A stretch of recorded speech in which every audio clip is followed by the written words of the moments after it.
D'accord? C'est le départ, le point de départ. Si maintenant ça se passe bien et qu'on a réussi à l'examen, on va pouvoir trouver notre épouse. C'est le résultat de notre prière. Maintenant, quand on a trouvé l'épouse par la prière, parce que si on a trouvé une épouse par un autre chemin, alors c'est bat paro, c'est-à-dire c'est pas elle qui est bat paro, c'est qu'est-ce qu'elle va représenter, c'est ça, puisqu'on l'a cherché chez le Lotov. Donc c'est pas chez le Lotov qu'il faut chercher.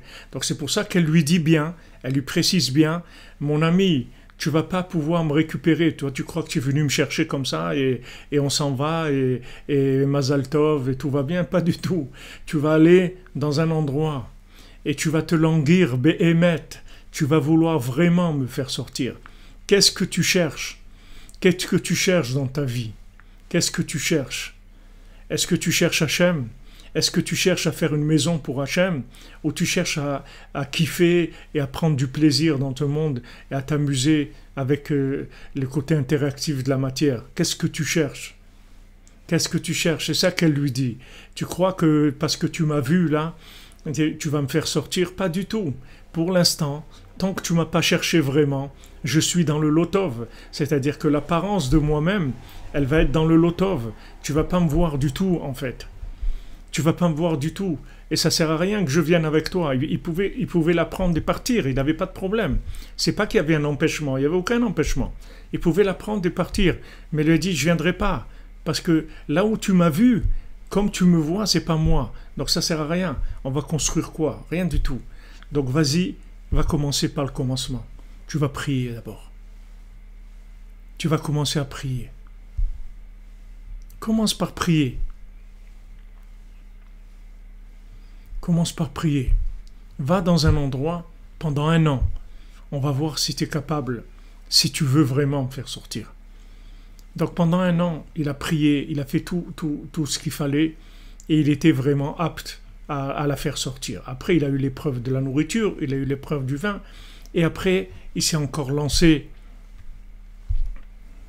Il s'est lancé, il n'a pas lâché le morceau, comme on dit. Il a été dans le désert, il a trouvé les 3 géants, et il a passé tout ça, et après il l'a trouvé vraiment dans son lieu de résidence qui correspond à sa nature.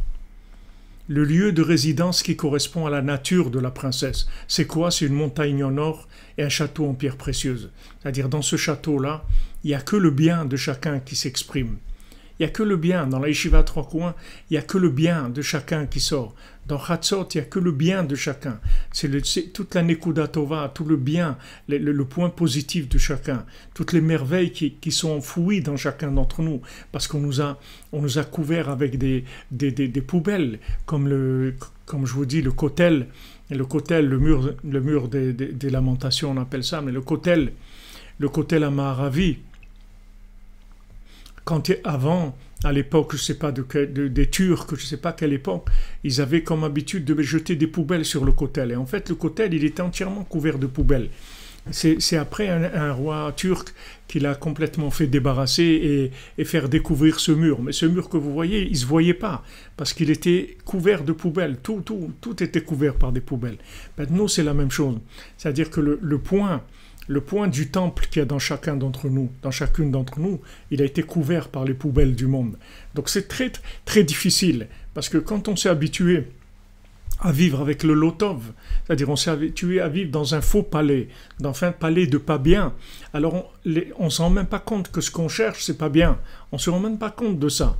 La vie a été complètement déviée, c'est-à-dire que sur d'autres chemins, complètement déviée. Et on croit que en fait on cherche la réussite professionnelle ou la réussite des honneurs, d'être quelqu'un d'important, de trucs, etc. Et on croit que c'est ça la vie. Mais ça, c'est la vie du Lotov, du palais du Lotov.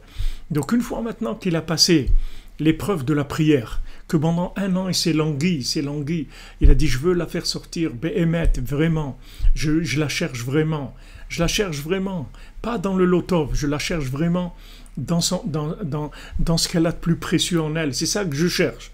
Je cherche en elle toute la connexion avec Hachem, tout ce qu'elle peut donner de maison pour Hachem, créer une résidence par Hachem. C'est ça que je cherche.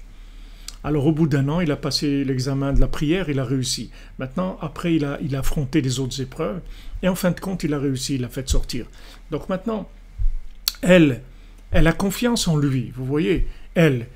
Quand on dit Betarba lev baala, elle a confiance dans le cœur de son mari. C'est-à-dire elle, la princesse, elle a confiance en lui.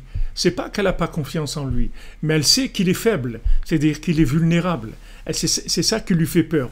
Elle a peur qu'il se fasse embarquer dans une histoire de fou, dans un film.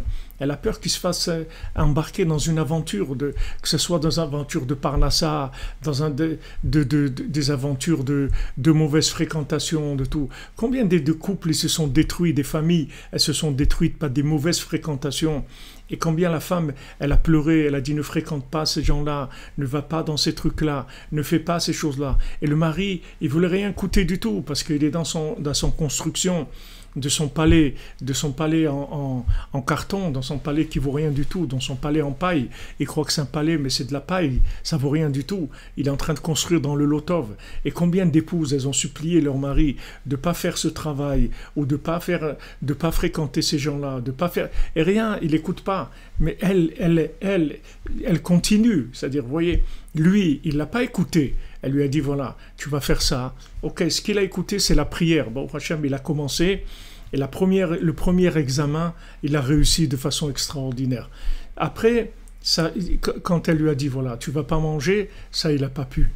Après, elle lui dit, tu vas pas boire, ça, il n'a pas pu. Et après, il s'est réveillé en lui des choses extraordinaires, un vouloir extraordinaire. Il s'est vraiment déchaîné, comme on dit. C'est-à-dire il a enlevé toutes les chaînes de l'imagination. Il a enlevé toutes les chaînes de l'imagination. D'ailleurs, Avraham ben Nachman dit que chaîne, en hébreu, ça s'écrit Shinun, c'est Shimon Nachman, c'est Rabbi Shimon et Rabbi Nachman, c'est-à-dire c'est eux qui déchaînent, c'est-à-dire qui enlèvent le principe des chaînes.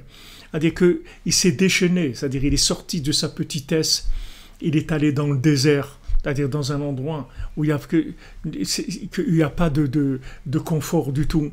Et il a rencontré des géants qui sont venus, qui ont commencé à le casser, à lui dire ton truc, ça n'existe pas, arrête, laisse tomber, etc. Et il s'est battu, jusqu'à la fin, in extremis, il l'a trouvé. Et Bour Hachem, après, il l'a fait sortir. Mais elle avait confiance en lui. C'est-à-dire, ça c'est très important, qu'elle ait confiance en lui. C'est très important, qu'elle ne lâche pas. Parce que c'est pas parce que lui, il n'est pas arrivé à la trouver par ses faiblesses, par le fait qu'il s'est fait dévier par Bat Paro. Il est dans son sommeil, dans la consommation, dans la construction de son ego. Donc il s'est connecté à la Bat Paro, se connecter à la princesse. Il s'est connecté à la princesse, mais dans le palais du Lotov, c'est-à-dire la princesse qui habite chez Paro, pas la véritable princesse. Mais maintenant, il ne faut pas le lâcher. Il ne faut pas le lâcher, c'est-à-dire il ne faut pas que l'épouse, elle le lâche. Il faut que, comme il dit ici, Betarber lev baala, elle a confiance dans le cœur de son mari.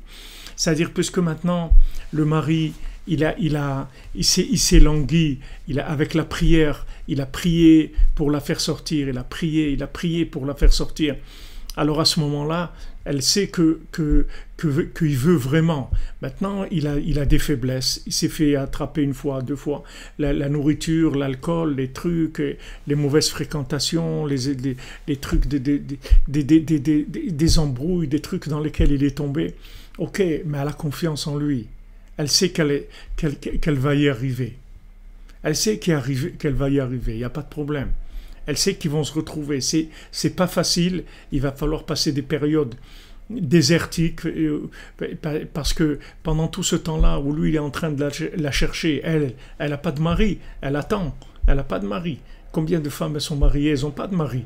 Elles attendent leur mari, même qu'elles sont mariées, qu'elles sont à la maison. Mais elles attendent leur mari parce que pour l'instant, il est connecté sur la Bat Paro, il n'est pas connecté sur l'intérieur, sur la profondeur de son épouse. Combien de patience il faut, combien de persévérance, combien de larmes il faut pour arriver à ce que, en fin de compte, il la libère. Mais elle est, vous voyez qu'elle est complètement dépendante de lui. C'est-à-dire, elle est à un niveau beaucoup plus élevé que lui, parce qu'elle voit, elle sait, mais seulement elle ne peut rien faire. Elle ne peut pas se libérer elle-même. C'est pas quelque chose de concevable. Elle ne peut pas se libérer elle-même. C'est-à-dire, c'est lui qui doit la libérer. Et elle voit tout ce qui se passe, et elle ne peut rien faire. Sûrement qu'elle devait beaucoup prier, elle devait beaucoup demander à Hachem. Mais c'est elle, si vous voulez, qui fait tout le travail du background, qui prie, qui demande à Hachem, s'il te plaît, comme Léa, qui ne voulait pas tomber chez Esav. Elle ne voulait pas. Elle dit quand Esav, c'est Esav, je ne veux pas. Léa, normalement, c'est l'épouse de David Améler, ce n'est pas l'épouse de Esav. Léa, elle a été faite pour se marier avec David Améler, mais comme Esav, il s'est inversé. Il s'est inversé en Esav. Au lieu d'être David Améler, il s'est inversé en Esav. Elle dit, je ne veux pas de lui, c'est pas lui que je veux. C'est pas lui, moi je veux pas ça. Et elle a pleuré, elle a pleuré, elle a pleuré. Elle a pleuré. Elle a beaucoup pleuré pour arriver à construire dans la Gdusha. Elle a énormément pleuré pour ça. Donc maintenant, il nous dit ici que d'un côté, lui, il dit c'est tellement difficile maintenant que je me suis saoulé avec toutes les choses de ce monde que j'ai prises. Comment j'ai perdu le nord, j'ai plus de discernement, je me suis perdu. Et elle a confiance en lui, elle ne le lâche pas. Alors c'est là que Rav Rambam Nachman nous dit Gam hayom yesh tikva limtsoota. Même aujourd'hui, Baruch Hashem, il y a une tikva, il y a de l'espoir, il y a une possibilité de la trouver. Comme on dit, asiré à tikva, les prisonniers de l'espoir, les gens qui sont prisonniers de l'espoir. Ils ont rien d'autre dans leur vie. Ils peuvent rien faire d'autre que d'espérer tout le temps. Ils vont jamais lâcher.